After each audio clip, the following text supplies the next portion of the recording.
જ્ઞાન એક એવી સંપત્તિ છે જેને કોઈ ચોરી શકતું નથી, પરંતુ તે વહેંચવાથી વધે છે અને સાચું જ્ઞાન વ્યક્તિના જીવનમાંથી અંધકાર દૂર કરી ભ્રમણાઓને દૂર કરે છે. આવું જ્ઞાન વાસ્તવમાં આત્માનું સ્વરૂપ હોય છે અને આવી જ જ્ઞાનની વાતો કરતા સંભળાયા હતા રબારી સમાજના એક મહિલા. બનાસકાંઠાના એક નાનકડા ગામમાં આ મહિલા છે તે ધર્મ અને જીવનના વ્યવહારોની વાત કરતા આ વિડીયોમાં જોવા મળી રહ્યા છે.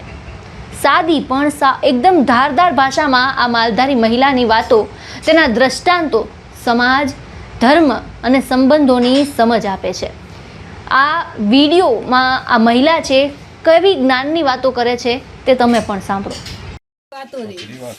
પણ તે વચને વર્યાએ વિશ્વજી ન્યારા પૂજા થઈને દેવો રામ કૃષ્ણ દેવા ઝલકી રહ્યા પુરાણમાં દાખલો લેવો. આવા જે વચને વર્યા છે એવા સંત મહાપુરુષોને અહીંયા વધારેલ સર્વત્ર સ્નેહીજનોને સર્વત્રને મારા દાસના જય ગુરુ. પ્રથમ ભક્તિનું પગથિયું વેદ વ્યાસથી ગુરુ પૂર્ણિમાનો મહિમા ચાલ્યો આવે. ગુરુ પૂર્ણિમાનો મહિમા એવો છે કે જેને ગુરુ ચરણે રામ કૃષ્ણ ને આદિ ગુરુ ભાવે બધું મૂકી ગુરુ ચરણમાં જાવે. ગુરુ વિના તને કોણ છોડાવે? આ જીવ જેમ જેમ ઉદ્યમ કરે છૂટવાનો તેમ તેમ બમણો બંધાય. આપ બળે છૂટે નહીં છોડાવે સદગુરુ રાય. જેના જીવનની અંદર પ્રથમ તો ગુરુ નથી એનું જીવન અધૂરું છે. ખાય પીએ ઊંઘ આવે તો ઊંઘે ને મોત આવે તો મરી જાય. આવું તો જનાવરે જીવન જીવે. પણ આપણે પોચ ઇન્દ્રિયનું જ્ઞાન છે અને જો આપણું પોતાનું ભોન ભૂલી જાય કે આપણે શું કરવા માટે આયા હતા. સંત મહાપુરુષોએ કીધું કે દયા ધર્મ કા મૂળ અને પાપ મૂળ અભિમાન. જગ તુલસી કહે જ્યાં સુધી દેહમાં હોય પ્રાણ ત્યાં સુધી દયા ન છોડીએ. અગલે પગલે જુઠ્ઠું બોલવું તો મહાન પાપ છે. જૂઠ સમાન કોઈ પાપ નથી. જે સંત મહાપુરુષોએ કીધું કે સત્ય ને વર્યાવો તો થોડું બોલો પણ સત્ય બોલો. સત્યવાદીઓના ઇતિહાસ દોરાઈ જાય. જે બોલ્યા એમનો હાલ પુરાવો મળે છે. અને અહીંયા નિરોધ મહારાજે એવી ભક્તિ બતાવી દે કે સચોટ વર્તમાન ઉપર આવી દો અને નિરોધના વર્તમાને રહી અને પરિપૂર્ણ તમે કોણ છો ને એની પારખ કરો. બીજાને જોવાની કોઈ જરૂર નથી. તમે કોણ છો? આ પોચ તત્વના પૂતળાની અંદર કીધું છે કે જીવ ઈશ્વર માયાના ભેદથી ને ભૂલ્યો પોતાનું ભોન. પોતે કોણ છે ને એની ખબર નથી. આ મનુષ્ય અવતાર મળ્યો છે પણ જેમ દારૂડિયો દારૂના નશામાં ફરે એમ હારે બે ભોન ફરે. એને કોઈ ખબર જ નથી કે અમે કોણ થઈ, કે શું કરવા માટે આયા, શું કરી રહ્યા હતા.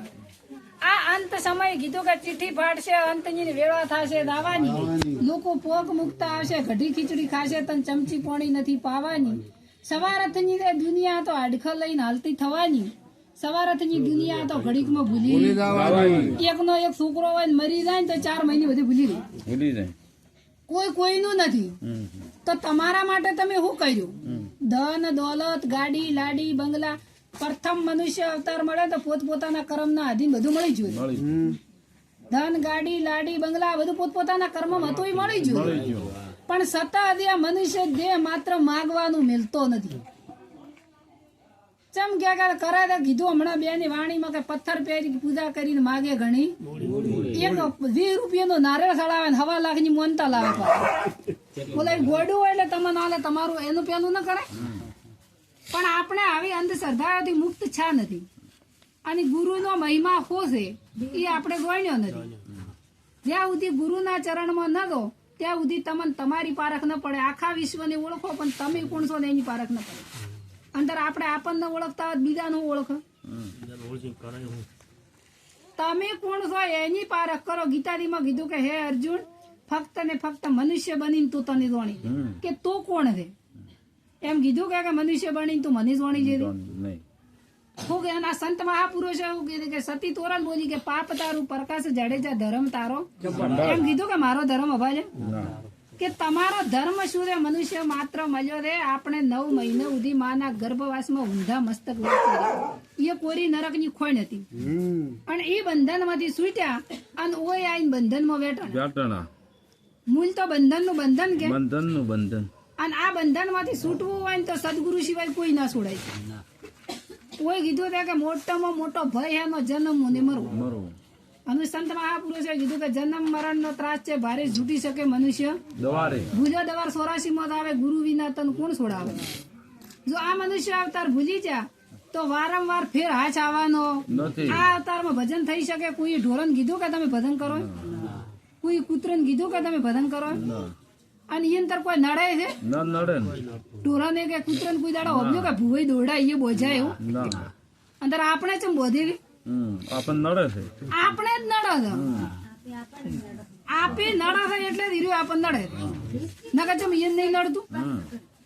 પણ આપણને ખબર નથી કે આપણે શું કરી રહ્યા છે.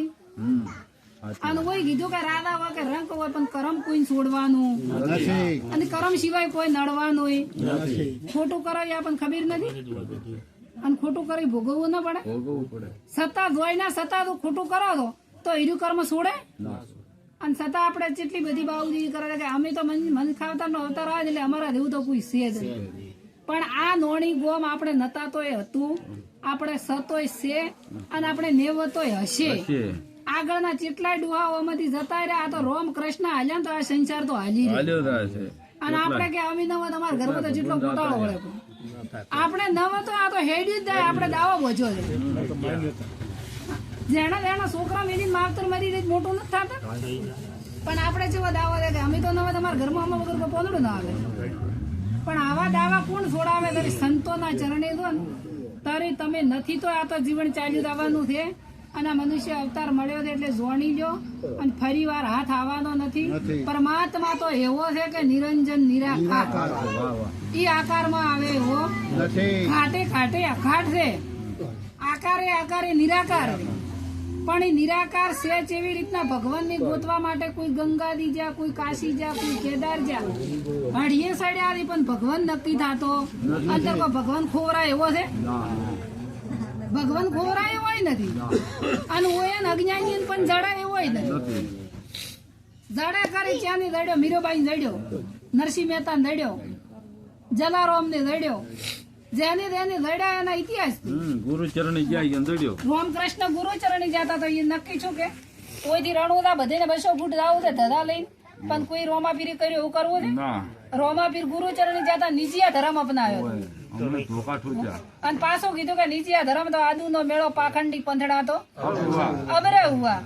ઈ રોમાપીરી ધર્મ અપનાવ્યો તો નીચ ધર્મ કે તો પોતાનો ધર્મ. આપણે પોતાનો ધર્મ હોય ગણતા નથી અને ઓઈથી ઠેઠ 200 કિલોમીટર સુધી ઠેઠ રણોદા આવું છે ધધા લઈને લોબુ થવું છે. એ જ્યાંથી હું કોઈ રોમાપીર મળે એવા ને આવા હવામાનમાં દો તો કેટલું નુકસાન કારણ બને છે. પણ માત્ર જાગૃત થઈ અને રોમાપીરે દાવાની જરૂર નથી. તમે પોતે તો રોમાપીર બની કોઈ. સંતે કીધું કે પશુ કી પનિયા બને નરકા ના હોય કોઈ. નર તો એસી કરણી કરે તો નરમાંથી નારાયણ થવરાય, પોતે ભગવાન થવરાય. પણ એવી કરણી કરો તો. પણ આ કોઈને આવી કરણી નથી કરવી અને દૂઠું ખાલી અગરબત્તી જીવા કરી ફોલાય બધું જેવો રોધે માગવું છે કે ઈ અમને આને કોઈ પડ્યો એટલે હા. પણ આપણે જાગૃત છે નથી. પણ જયારે સંતના ચરણે દો તો તમને આવી જાગૃતતા આવે અને આવી અજ્ઞાનતાની ઊંઘ ઉડી જાય. કોઈને કોઈ એવું કહેતું હોય તો આ એક ખાલી કુદરતી પવન વાયુ એક જ છે ને બધું આખો વિશ્વ પ્રાણ તત્વના આધારે જીવે છે. આ જે પ્રાણ તત્વ ચાલી રહ્યો છે એ એક જ સાચું તત્વ છે. અને આ પ્રાણ તત્વ તો નીકળી જાય તો કોઈની અંદર માતા ધૂણવા આવે ના આવે. બીજી માતા મેં જોડવા આવતી હોય ધીરે ફેર તત્વ મેં ઉભું ન કરી નાખે. ઈ તો દીવતી છે ને ઓલો મરી ગયો પણ માતા દીવતી નથી તો તમે ધડાવતી નથી. વડા અંદર પે તો પછી એમાં ન પે. પણ આવી અજ્ઞાનતા છે અને આપણે મોની લીધી છે. પોતે ધૂણે માતા પછી તમે લાવી અને બ્રાહ્મણ અને પ્રાણ પ્રતિષ્ઠા કરાવો. જો એ બ્રાહ્મણ એની મૂર્તિની અંદર પ્રાણ પૂરતો હોય તો એ પથ્થરની મૂર્તિ છે. આ શરીરમાંથી આ પ્રાણ તત્વ વહી જાય પથ્થર જ છે કે તો આની અંદર પ્રાણ પૂરી ન કે કોઈ તો હગાવાળું હોય તો કોઈ મરવા છે. પણ આવી કોઈની તાકાત નથી. પણ આ પાખંડ ઉભું કરી અને આ ભ્રતિઓમાં ભૂલા પાડી અને આવા જિજ્ઞાસુ જીવોને બચારાને ફસાઈ નો છે. કેમ કે ઓયન તો ખબર નથી ખબર તો વધડો તો હું કરે ભીટકાય કે. પણ દેની ગુરુના ચરણે જાતો આ કુટુંબને આ પરિવારને તો લાખો વાર ધન્યવાદ આલું છું, કારણ કે મારા ભક્તિનો સહારો બની અને મને તરવાનું નાવ મળ્યું. પ્રથમ પહેલા તો ભક્તિ મારા ધનાવાળા ભક્ત મંડળને વંદન કરું છું અને મારા માતા પિતાને કોટી કોટી વાર વંદન કરું છું કે એમને મને મનુષ્યનો અવતાર આપ્યો. આ અવસર મને મળ્યો અને એ કારણથી આવા સંતોનો મને સહારો મળ્યો. કીધું છે કે ભાઈ સાધુ પુરુષનો સંગ ભાઈ મને ભાગે મળ્યો ને મારો કર્મે દડ્યો.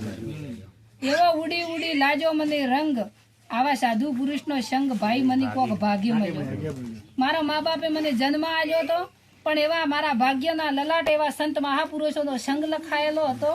એટલે આવા સંતોનો સંગ છો છે અને આ સંતોના સંગથી એવા આ નોણી ગોમમાં આવતો એવો કુટુંબ પરિવાર પણ મળ્યો છે કે મારું આ નાવડું પાર ઉતરે. ભક્તિ કરવી એ કેવું ને કરવું કઠિન છે, પણ એવો પરિવાર મળ્યો છે, એવો કુટુંબ પણ મળ્યું છે કે કુટુંબે મને સાથ આલ્યો છે. કુટુંબે મારા સાથ સહારા વગર ઓથ વગર વેલો સડતો, એમ આ પરિવારેના કુટુંબે આ નોણી ગોમને એવો સાથ આલ્યો છે કે મારી ભક્તિ પરિપૂર્ણ થાય. એવા હું સંતો પાસે આશીર્વાદ માંગુ છું. આ મારું નાવડું ભવસાગરની પાર ઉતરે. સદગુરુ